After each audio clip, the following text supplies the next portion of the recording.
Alright, good morning. Paliguan na natin yung ibang mga manok, no?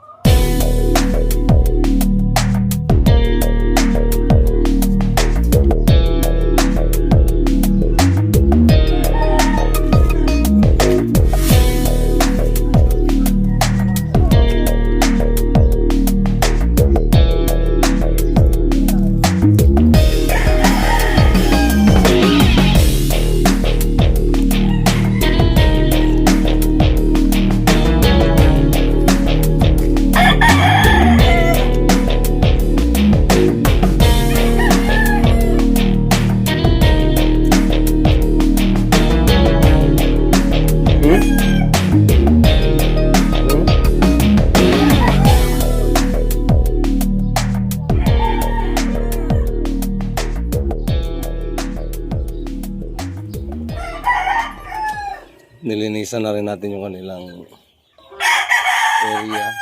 Sa labas muna sila. Yan, pinaarawan natin sa labas. Hindi natin mapaliguan lahat, yung iba ay sa sunod naman. Ito pa pala yung ating pasty scale. Bigyan na rin natin.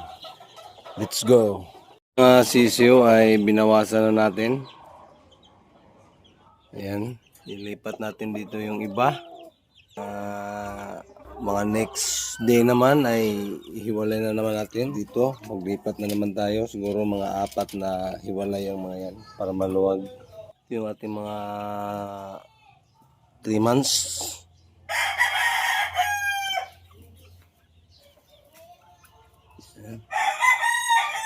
Daming dahon. Hindi pa nalinisan.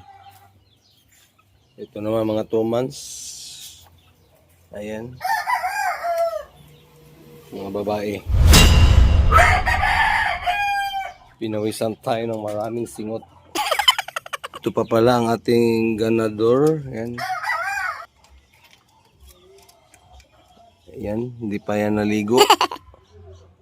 Maya konti, pahinga muna tayo. Alright, time check, alas 11. Pinasok muna natin sila kasi medyo kumulimlim.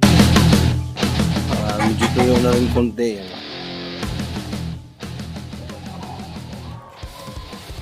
Ayan. Medyo